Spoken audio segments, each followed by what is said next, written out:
था। क्या कहना चाहेंगे ग्रांड स्पीड नेटवर्क के बारे में, जो इतना बड़ा साम्राज्य आपने खड़ा किया है, उसके बारे में बताइए सर। सर 2014 में मैंने ये कंपनी चालू की, 2014 में। और आज इस कंपनी की करीबन 34 ऑफिस इंडिया में हो चुके हैं करके। काफ़ी छोटे लेवल से हमने कंपनी में मेरे भाइयों ने मिलकर चालू की थी। अभी इस कंपनी में हम 4 पार्टनर्स हैं। मेरे पिताजी जो कंपनी के चेयरमैन हैं इस समय, और मेरे बड़े भाई मिस्टर अमर पंजवानी, मैं और रवि पंजवानी। हम 4 लोगों ने प्रभा देवी मुंबई में ये काम स्टार्ट किया था आज से करीबन 10 साल पहले। आज फिर दोबारा से कंपनी काफ़ी अच्छे स्विंग पे है, और आगे भविष्य में और भी चीज़ें हमारी आ रही हैं करके, नए नए प्रोजेक्ट हमारे आ रहे हैं अभी करके। ऐसा करके सभी अभी हम बैंकिंग में काम कर रहे हैं। जितनी भी बैंक्स हैं लगभग HDFC, कोटक, एक्सिस, ICICI और भी काफ़ी बैंक हैं जिनके हम ऑल ओवर इंडिया पे काम कर रहे हैं इस समय। और धीरे धीरे करके बैंक कंपनी अपने और भी प्रोजेक्ट बढ़ा रही है। आपकी जर्नी के बारे में बताइए सर, बिजनेस के क्षेत्र में किस तरह से आना हुआ आपका। आज से तकरीबन 18-20 साल पहले, 18-19 साल हो गए। उस समय मैं आया हुआ था मुंबई। तो पहले मैंने किसी एक कुरियर कंपनी से ही अपना करियर स्टार्ट किया था। एज ए ऑफिस बॉय था उस कंपनी में, और वहाँ से फिर मैंने अपनी जर्नी स्टार्ट की। शुरू में मुझे ऑफिस बॉय और डिलीवरी बॉय था, अपना चैम्बूर वगैरह की डिलीवरी में करता था मुंबई से। तो उस समय इतने विकल्प मौजूद नहीं थे और सुविधाएं भी नहीं थी ड्यू टू फाइनेंस जैसे लिए करके। तो उस समय लोकल ट्रेन से चल के हमने चैम्बूर, प्रभा देवी, लोअर परेल, दहीसर, ये सारी डिलीवरी हमने की हैं।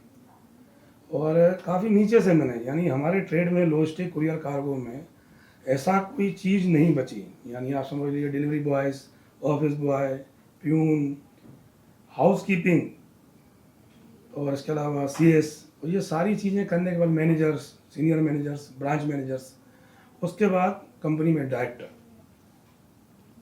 तो सारी जर्नी मैंने की है इसमें। जितने भी पॉइंट्स कुरियर कार्गो लॉजिस्टिक में रहते हैं, ये सारी चीज़ें मैंने की हुई।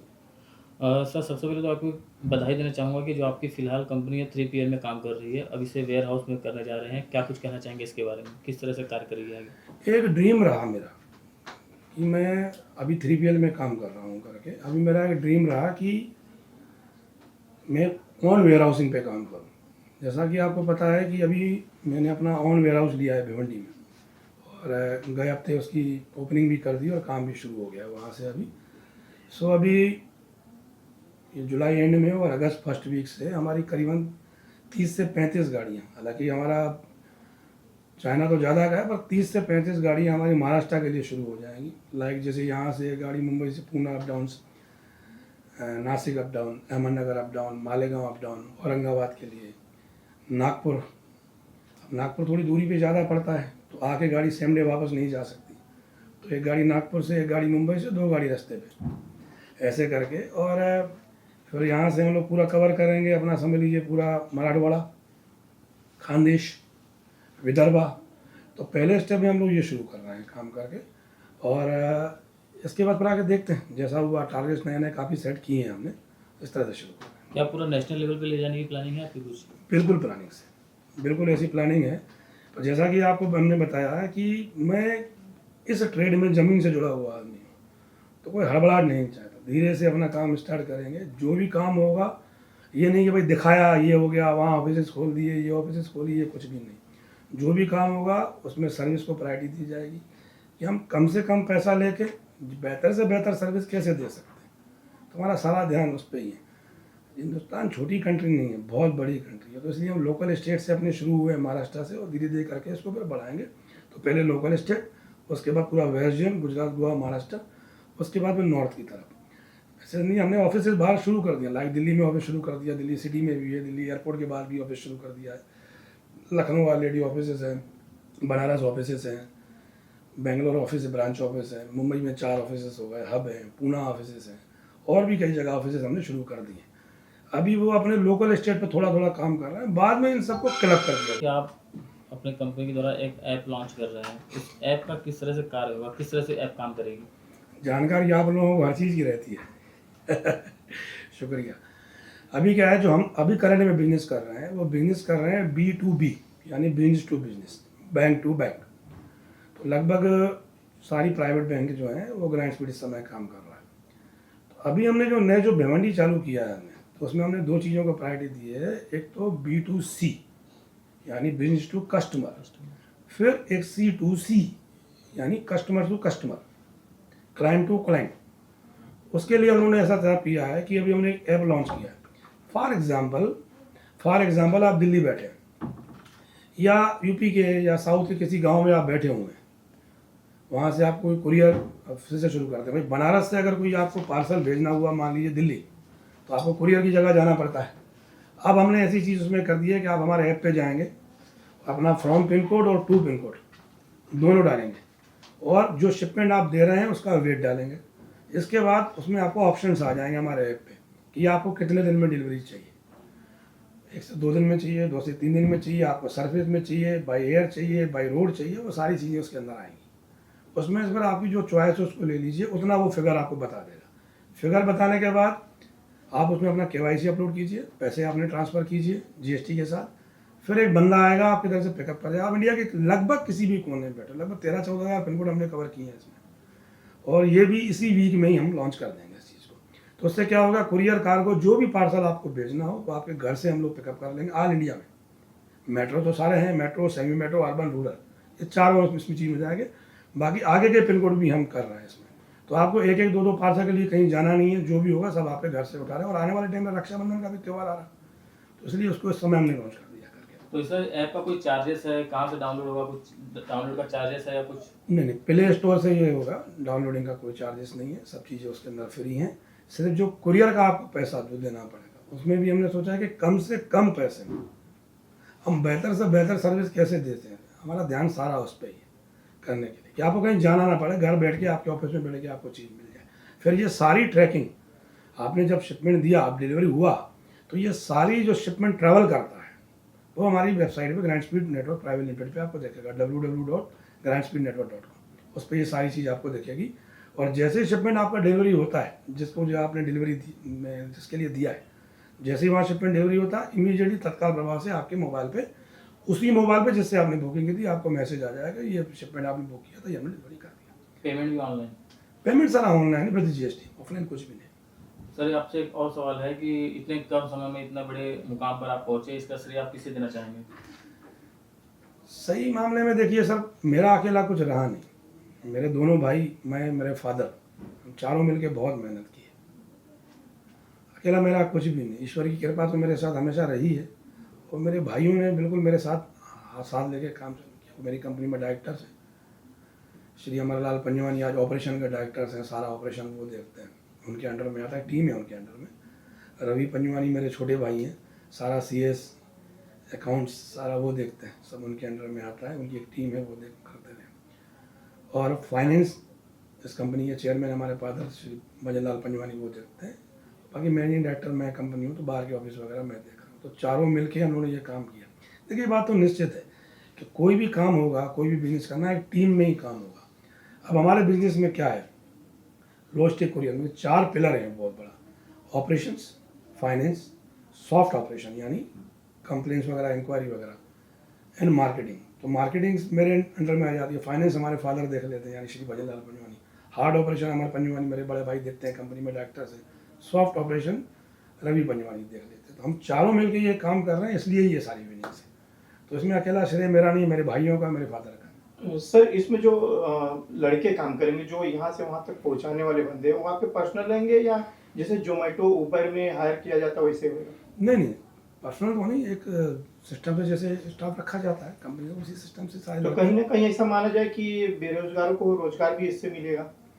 ये हकीकत है। आप मेरे पहले के भी इंटरव्यूज देखें, उसमें मैंने पहले भी यही कहा है कि देखिए हम भी काफ़ी नीचे से ऊपर आए हैं, तो हमको आज की तारीख में पता है कि अगर किसी को काम नहीं है तो काम की एक्चुअल ज़रूरत क्या है। आज इस कंपनी में जितने भी लोग काम कर रहे हैं, आगे भी हम यही सोच रहे हैं कि हम मैक्सिमम कितने लोगों को रोज़गार दे सकते हैं। पैसा ही कमाना नहीं है, बाकी और चीज़ें भी हैं। तो ऐसा मैक्सिमम कितने लोगों को हम रोज़गार दे सकते हैं, वही हमारे लिए मेन है कि हम कितने लोगों को रोज़गार दे सकते हैं, उसी को भी ध्यान में रखते हुए काम करते हैं। सर आपकी पढ़ाई को लेकर भी कुछ सवाल हमारे दिल में है, उसके बारे में क्या कहना चाहेंगे? प्लीज़, क्या दिल में है आपके? मतलब हमने सुना है कि पढ़ाई आपकी कम स्तर से हुई है, चौथी या पांचवी तक आपने पढ़ाई की है जी। और उसके बाद इतना बड़ा साम्राज्य खड़ा करना बहुत बड़ी बात है। देखिए, आज तक मुझे दुख इस चीज़ का रहता है हमेशा कि मैं पढ़ाई पूरी नहीं कर पाया।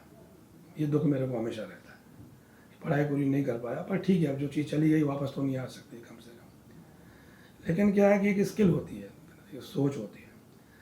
मेरा ऐसा मानना है, हम तीनों भाइयों का, पापा का भी ऐसा मानना है कि हमारे सामने जो भी सब्जेक्ट आया है, जो भी चीज़ आई है, हमने अंदर तक उसमें काम किया। जैसा कि मैंने पहले आपको बताया कि कोई भी काम किया जाए, हर आदमी, जैसे मान लीजिए अभी हमारी कंपनी में 4 लोग हम लोग मेन हैं, काम कर रहे हैं, और जो जिम्मेदारी जिसको मिली, अगर हर आदमी अपना काम शुद्ध ईमानदारी से करता है, बेहतर तरीके से करता है, तो फिर कोई सफाई की जरूरत नहीं, तरक्की निश्चित है।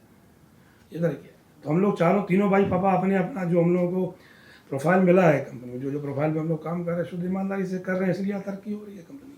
सर मेरा एक सवाल है कि जैसे हमने सुना कि आप तीसरी चौथी तक पढ़ाई की है, अगर आपने डिग्री लिया होता या कुछ डिप्लोमा किया होता तो क्या कुछ आगे और कुछ देखने मिलता हमें, या बिजनेस के लिए एजुकेशन जरूरी है या दिमाग मतलब वो जरूरी है? देखिए, एजुकेशन तो बहुत ज़रूरी है, एजुकेशन तो बहुत ज़रूरी है। ये आज मैं भी देख रहा हूँ, एजुकेशन बिना उसके कुछ काम नहीं।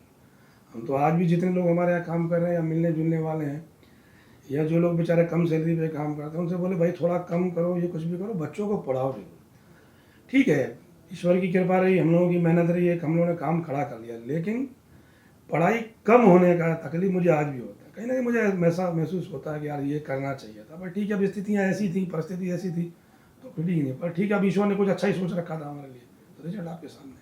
3-4 घंटे की नींद के बाद किस तरह से काम कर पाते हैं, कुछ उसके बारे में बताइए कि। जी, आपको कैसे पता लगा 3-4? तो अंदर की न्यूज निकाली आपने। ये आपके स्टाफ के द्वारा हमें पता चला है। आदत ही पड़ गई है, आज तकरीबन काफ़ी समय हो गया, तो नींद 3-4 घंटे ही करता हूँ करने के लिए मैं। और भी अपने मेरे मल्टीपल बिजनेसेस और भी हैं, ये सारे देखने पड़ते हैं, और शरीर को भी आदत भी ऐसी लग गई कि 3-4 घंटे से ऊपर नहीं सोना है। 3-4 घंटे ही सोता हूँ, और ठीक है, उसके बाद सर 3-4 घंटा सोने के बाद इतना शरीर फिट रखना, जहाँ तक डॉक्टर बोलते हैं एक इंसान को 6 घंटा सोना जरूरी रहता है, लेकिन आप जी 3 घंटा 4 घंटा सोने के बाद भी अपने आप को इतना फिट रखते हैं, इसका राज क्या है? अब बताइए क्या जवाब दूँ इस बात का। ये ऐसा राज है जो बताया नहीं जा सकता। बस सब प्रभु के इसका साथ। जवाब शायद मैं दे दूंगा, शायद आप महाकाल के भक्त हैं, शायद वो आपको काम करवा दें। हकीकत यही है, हकीकत है, पावर तो वही है ना, पावर उसी की है। हमारी क्या मिसाल है, सब वही चला रहा है, हमारा क्या है। आखिरी सवाल सर, जो यूथ है, जो यंग जनरेशन है, उन्हें क्या कहना चाहेंगे जो बिजनेस के क्षेत्र में आना चाहते हैं, कम समय में जल्दी मुकाम पाना चाहते हैं? आपने इतना स्ट्रगल किया, और शायद आजकल के बच्चे स्ट्रगल देखना नहीं चाहते, उनको लगता है कि आज हमने बिजनेस किया, उसका फायदा हमें कल मिल जाए, तो उनके लिए क्या कुछ कहना चाहेंगे? कुछ समय कितना मायने रखता है? देखिए, 2 चीज़ें मैं जरूर बोलूँगा। एक, शॉर्टकट मारना छोड़ दें। काफ़ी लोग शॉर्टकट्स मार देते हैं, वो मारना छोड़ देंगे। जो भी काम होगा वो ज़मीन पे ही होगा। और जैसे आपने देखा होगा, छोटे में टांगे चलते हैं, घोड़े वगैरह चलते हैं, तो उसको यहाँ ऐसा लगा दिया जाए, उसको सामने ही दिखाते हैं। तो अपने आप ही ऐसे लगा देना। इधर फेसबुक रहता है, व्हाट्सअप रहता है, मोबाइल रहता है। इन चीज़ों से समय निकाल के अपने गोल को देखें, अपने टारगेट्स को देखें, हमारा गोल क्या है। तो शॉर्टकट मारना छोड़ दें, और जो इन चीज़ों में समय जा रहा है हमारा, जो काफ़ी चीज़ें हैं जो समय जा रहा है, वो कम से कम हो। तो बैलेंस जो समय बचे वो सही जगह यूज़ करें। पढ़ रहे हैं तो पढ़ाई में यूज़ करें। बिजनेस की इच्छा है तो अभी तो उतना ऑप्शंस आ गए हैं मार्केट में, बहुत ऑप्शंस हैं। घर बैठ के भी अगर आप ध्यान दें तो बहुत चीज़ें घर बैठ के भी कर सकते हैं। तो फालतू जगह में अपना समय खराब न करें, उसके लिए ज़िंदगी पड़ी हुई है, कोई जितना ध्यान है वो अपने काम पे लगाएं। बहुत बहुत धन्यवाद सर, आपको बहुत शुक्रिया, थैंक यू, थैंक यू।